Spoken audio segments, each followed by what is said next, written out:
Friends, welcome to my channel the nurses notebook. आज हम अपनी वीडियो में एक टॉपिक कवर करेंगे, code of ethics. Code of ethics क्या होते हैं, ठीक है, डेफिनेशन क्या है, मतलब क्या है, हम सब देखेंगे इस वीडियो में। तो अगर आपको मेरी वीडियो अच्छी लगे, समझ आए, then please like and subscribe my video. Let's start. What is ethics? Ethics क्या होते हैं? Rules of regulation. अपने प्रोफेशंस में एक रेगुलेशन, एक रूल्स, सब कुछ मेंटेन करके रखना, ये क्या होता है? एथिक्स होता है। कोई भी प्रोफेशन हो, एज अ नर्सिंग प्रोफेशन को हम अपने रूल्स एंड रेगुलेशन को मेंटेन करना, उसे हम एथिक्स बोलते हैं। तो इस टॉपिक को डिस्कस स्टार्ट करने से पहले तो हम कुछ बेसिक डिटेल्स देख लेते हैं। फ्लोरेंस नाइटिंगेल कौन थी? Florence Nightingale, she is the first founders of modern nursing. Modern nursing की फर्स्ट फाउंडर थी हमारी फ्लोरेंस नाइटिंगेल। उनको लेडी विद लैम्प भी कहा जाता है, जिनका बर्थ इटली में हुआ 12 मई 1820। 12 मई का क्या होता है उस दिन? इंटरनेशनल नर्सेस डे हम लोग सेलिब्रेट करते हैं, जिन्होंने मॉडर्न नर्सिंग को फाउंड किया और सैनिटाइजेशन को देखा। इन इंडिया में उन्होंने स्टार्ट किया, रॉयल कमीशन स्टार्ट किया, जिसमें सैनिटाइजेशन वर्क को देखा गया कि सैनिटाइजेशन वर्क कैसे होनी चाहिए और कैसे नहीं मेंटेन होनी चाहिए। ठीक है। कोड ऑफ एथिक्स क्या होते हैं? Code of ethics, these are the general rules and regulations to maintain professionalism. General rules और रेगुलेशन जो हमारे प्रोफेशंस में होते हैं, उसको मेंटेन करके रखना ही क्या होता है? कोड ऑफ एथिक्स होता है। उसके अगेंस्ट नहीं जाना, उसको मेंटेन करना है अपने प्रोफेशंस में।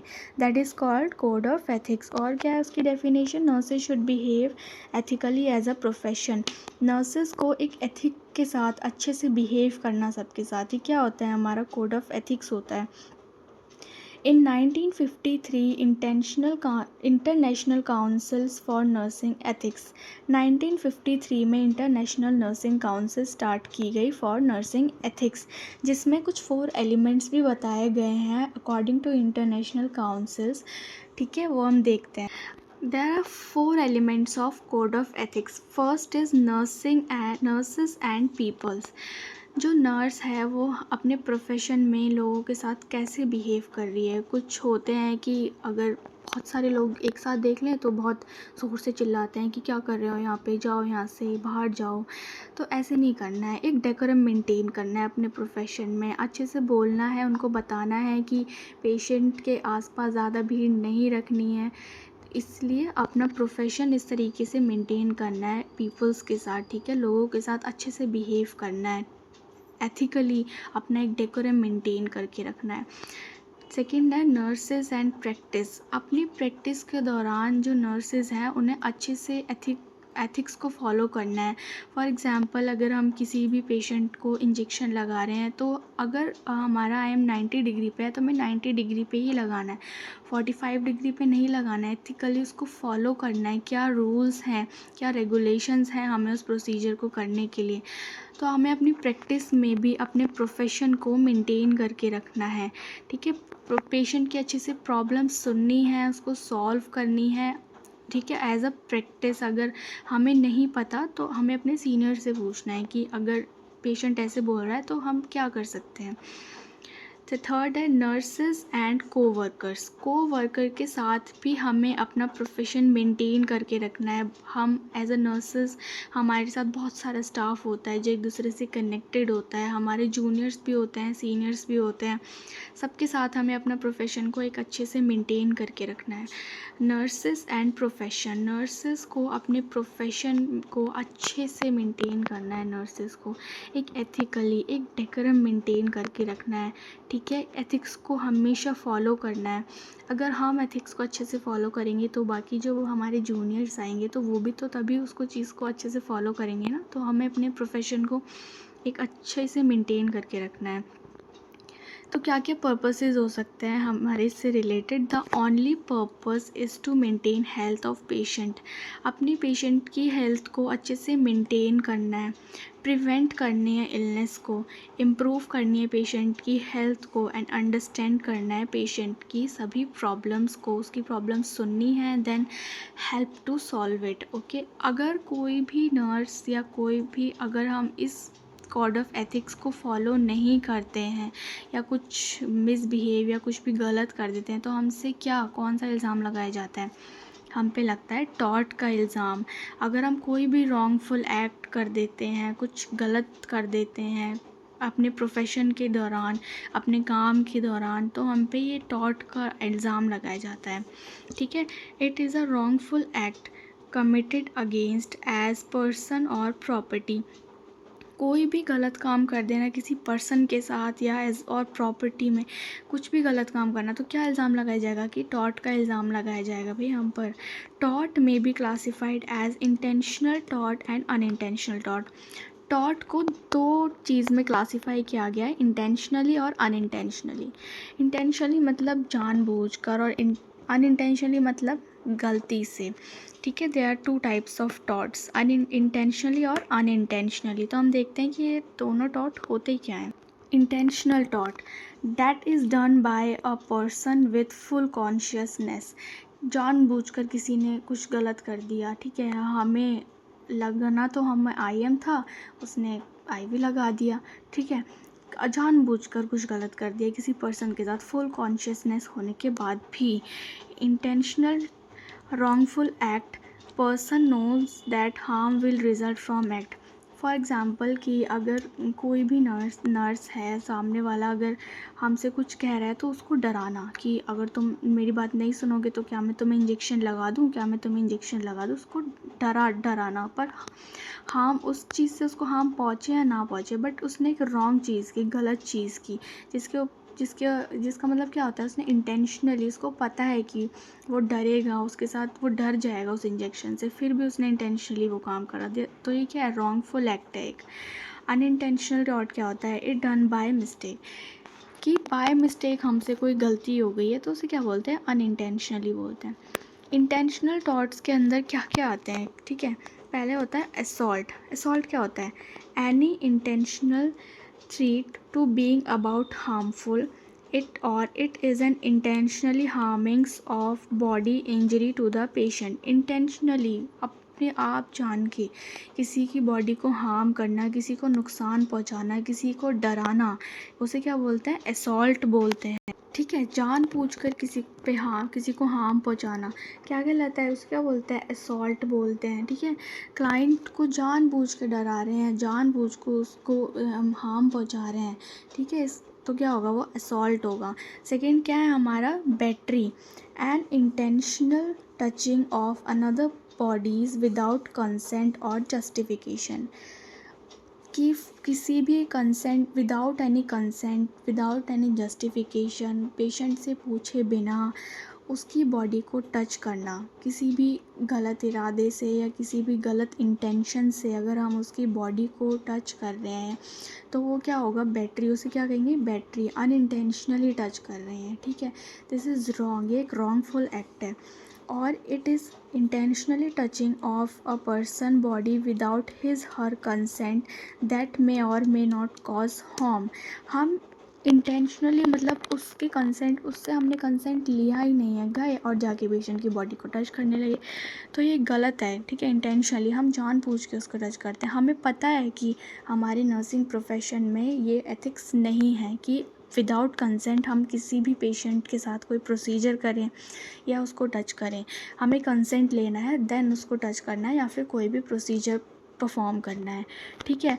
चाहे और क्या है ये बैटरी, मतलब क्या बताया मैंने, किसी भी पर्सन को इंटेंशनली हमें टच करना है, जानबूझ के हम उसको छू रहे हैं, ठीक है, चाहे उसको उससे हार्म पहुंच रहा है या नहीं, बट दिस इज़ रॉन्ग, ये एक रॉन्गफुल एक्ट है, तो ऐसे नहीं करना है।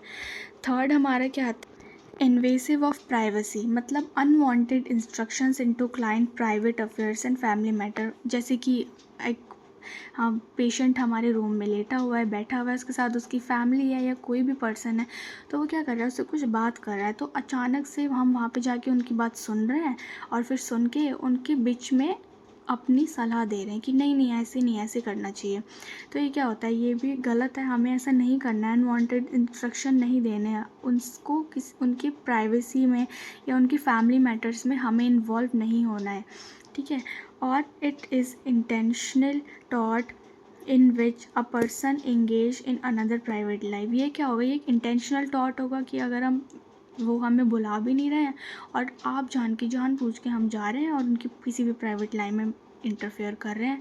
जैसे कि कोई दो लोग बैठे हैं, एक पेशेंट है, उसके मम्मी पापा हैं, वो उसकी शादी की बातें कर रहे हैं, तो हमने जाके एकदम से सलाह देने लगे, नहीं नहीं ऐसे नहीं, ऐसे करो, ऐसे नहीं, ऐसे करना चाहिए, तो ये गलत है, हमें ऐसा नहीं करना, हमें अपने प्रोफेशन को मेंटेन करके रखना है। फोर्थ क्या आएगा हमारा, डिफेमेशन। डिफेमेशन क्या होता है, a false statement that cause damage to the person reputation. एक गलत लैंग्वेज जिससे पर्सन की रेपुटेशन डैमेज हो सकती है, ख़राब करना, गाली देना है, किसी को हमने गाली दे दी, किसी को गलत बोल दिया, किसी, तो उससे क्या होगा, उसकी रेपुटेशन ख़राब हो जाएगी।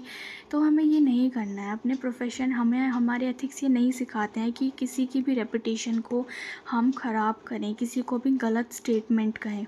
ठीक है, दो तरह से, एक होता है लाइबल, एक होता है स्लैंडर। लाइबल क्या होता है, किसी को लिख कर, किसी की फ़ोटो भे या किसी को लिख के स्टेटमेंट दे दी गलत गलत, और उसको क्या बोल दिया, उसकी रेपुटेशन ख़राब कर दी सबके सामने।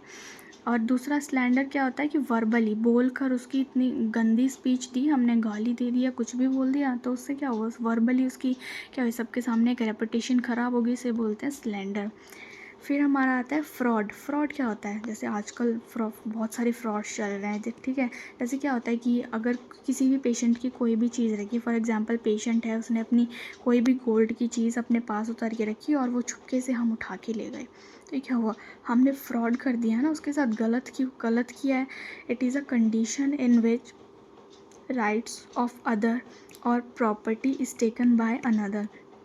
ये मतलब गलत करा ना, हमें ऐसे नहीं चाहिए, चाहे किसी की प्रॉपर्टी ले ली, हो गया फ्रॉड हो गया, किसी की चीज़ उठा ली, किसी पेशेंट की चीज़ उठा के हम ले गए, उसके साथ फ्रॉड कर लिया, ठीक है, उससे बिना पूछे उसकी चीज़ लेके चले जाना, तो क्या। अब दूसरा क्या है हमारा, मेलाइज। मेलाइज क्या होता है, ठीक है, इसका मतलब होता है it is a thought in which falls information is publish.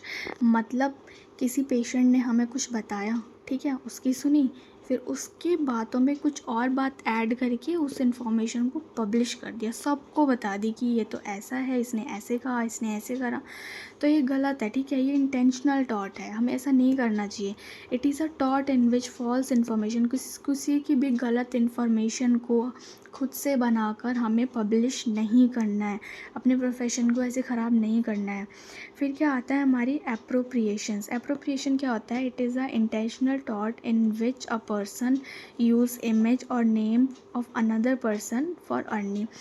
मतलब इंटेंशनली हमको पता है कि उस पर्सन को, हमने किसी पर्सन की फ़ोटो ली या फिर कुछ भी उसका नेम यूज़ करके अर्निंग करनी स्टार्ट कर दी, पर उस पर्सन को नहीं पता, लेकिन हमें पता है कि हम गलत कर रहे हैं। इंटेंशनली हमने ये काम किया कि बिना पूछे किसी भी पर्सन का नेम या उसकी फ़ोटो का यूज़ करके अर्निंग करी, उसकी नॉलेज को यूज़ कर लिया, तो ये गलत है, ठीक है, इंटेंशनल टॉट है। अब हमने इंटेंशनल टॉट्स देख लिए, अब हम देखते हैं अनइंटेंशनल टॉट्स क्या होता है। मतलब बाय मिस्टेक हमसे गलती हो गई है, तो इसे क्या बोलते हैं, अनइंटेंशनली बोलते हैं, अनइंटेंशनल टॉट बोलते हैं, जिसमें दो चीज़ आती है, एक आता है हमारा नेग्लिजेंस और एक आता है हमारा माल प्रैक्टिस। तो क्या होता है हमारे नेग्लिजेंस और माल प्रैक्टिस, मतलब कि it is a lack of maintaining profession standard, और malpractice doing the regular practice in wrong way, ठीक है। मतलब कि एक एग्जांपल देती हूँ कि जैसे नर्स है, ठीक है, ओटी में नर्स है, तो हमारा ऑपरेशन चल रहा है, तो वो क्या हुआ, उसने जो एक स्वैब उठा के दिया, तो वो स्वैब जो है वो गलती से पेशेंट के अब्डोमेन में गिर गया, गलती से, ठीक है, जानबूझ के नहीं, उसने गलती से गिर गया माल प्रैक्टिस में, ठीक है। माल प्रैक्टिस में क्या हुआ कि रॉन्ग प्रैक्टिस हो गई। रॉन्ग प्रैक्टिस मतलब रेगुलर ऑपरेशन होते रहते हैं, जैसे ओटी की नर्सेज होती हैं, तो उसे गलती से वहाँ उसमें स्वैब जो है उसके एब्डोमेन में चला गया, ठीक है। उसको पता है कि उससे गलती हो गई है, लेकिन उसने उसके बाद भी किसी को इन्फॉर्म नहीं करा, ठीक है, किसी को इन्फॉर्म नहीं करा, ठीक है, लापरवाही होगी ना, उसकी गलती होगी कि उसने इन्फॉर्म क्यों नहीं किया, उसे क्या बोलते हैं, negligence, lack of maintaining profession. उसने अपने प्रोफेशन को, स्टैंडर्ड्स को मेंटेन ही नहीं करा। उसे बताना चाहिए था कि मुझसे ये लापरवाही हुई है, ये गलती हुई है, तो हम उसको इम्प्रूव कर सकते हैं ना। तो उसने क्या किया, नहीं, उसने क्या किया, उसने माल प्रैक्टिस कर दी, ठीक है, गलत कर दिया। तो यही होता है हमारा नेग्लिजेंस और माल प्रैक्टिस। नेग्लिजेंस का मतलब मैंने क्या बताया, नेग्लिजेंस का मतलब होता है लापरवाही, मतलब नर्स जो है उसने स्वैब को एब्डोमेन में डाल दिया गलती से, तो क्या लापरवाही हो गई ना, और उसने लापरवाही कर दी, उसे पता है, लेकिन गलती से हुआ है, लेकिन पता था उसे, लेकिन फिर भी उसने इन्फॉर्म नहीं किया, तो वो क्या हो गया हमारा, वो क्या हो गया हमारा, माल प्रैक्टिस हो गया, माल प्रैक्टिस कर दी। तो ये भी एक रॉन्ग टॉट है, मतलब टॉट है, एक रॉन्गफुल एक्ट है। ऐसा नहीं करना चाहिए था, हमें अपने प्रोफेशन को मेंटेन करके इन्फॉर्म करना चाहिए, ठीक है। तो इस चीज़ को क्या बोलते हैं हम, टॉट क्या होता है, ये क्राइम होता है, ठीक है, एक तरह की पनिशमेंट होती है। अगर हम ये गलतियाँ कर देते हैं तो हमें पनिशमेंट मिलती है। कैसी, दो तरह की होती हैं, ठीक है। फेलोनी होती है एक, और एक होती है मिसडेमिनर। फेलोनी क्या होती है, जो पनिशमेंट होती है फेलोनी, वो क्या मिलती है, मोर देन 1 ईयर की पनिशमेंट मिलती है फेलोनी में। ज़्यादा बड़ा गलती कर दी, ठीक है, मोर देन 1 ईयर की पनिशमेंट मिल गई। मिसडेमिनर क्या होती है, लेस देन 1 ईयर की पनिशमेंट मिलती है, छोटी पनिशमेंट मिलती है। पर गलती गलती होती है, चाहे वो एक छोटी गलती हो चाहे वो एक बड़ी गलती हो, रॉन्ग रॉन्ग होता है। हमें अपने प्रोफेशन में हमेशा अपनी एथिक्स को मेंटेन करके चलना है। अगर हमसे कोई गलती हुई है, हमें पता चल गया कि हमसे वो गलती हुई है, तो उसे इन्फॉर्म कर दो। जैसे कि हम क्या करते हैं कि जो हमारा बायोमेडिकल वेस्ट होता है, कि हम ब्लू में हम क्या डालते हैं, ग्लास की चीज़ें डालते हैं, तो वो क्या होती है, हमने येलो में डाल दी, तो ये गलत है ना, ऐसे नहीं करना चाहिए। अगर हमने वो उसमें गलती से फेंक दिया है तो इन्फॉर्म कर दो। बहुत सारे वर्कर्स होते हैं, तो इन्फॉर्म कर दो ताकि वो उसे ठीक कर सकें, या ग्लव पहन के खुद से उठा के सही डस्टबिन में डाल दो, ताकि जो हमारे बाद जो उस चीज़ को क्लीन करेंगे, ताकि उनको कोई प्रॉब्लम ना आए, ठीक है। इसलिए एक्सेप्ट करना सीखो। अगर हमने गलती करी है तो उसे इम्प्रूव कर दो। उस गलती को छुपा के उस मिस्टेक को बड़ा नहीं बनाना चाहिए, ठीक है। हमें अपने प्रोफेशन को हमेशा मेंटेन करके रखना चाहिए, चाहे वो पीपल्स हो, हमारे कोवर्कर्स हो, डॉक्टर्स हो, हमारे जूनियर्स सीनियर्स, सबके साथ, एक पेशेंट है, सबके साथ हमें अपने प्रोफेशन को अच्छे से मेंटेन करके चलना है। Thank you, that's all today. And अगर आपको मेरी वीडियो अच्छी लगी हो, समझ आई हो, please like and subscribe my video for more updates. Thank you so much.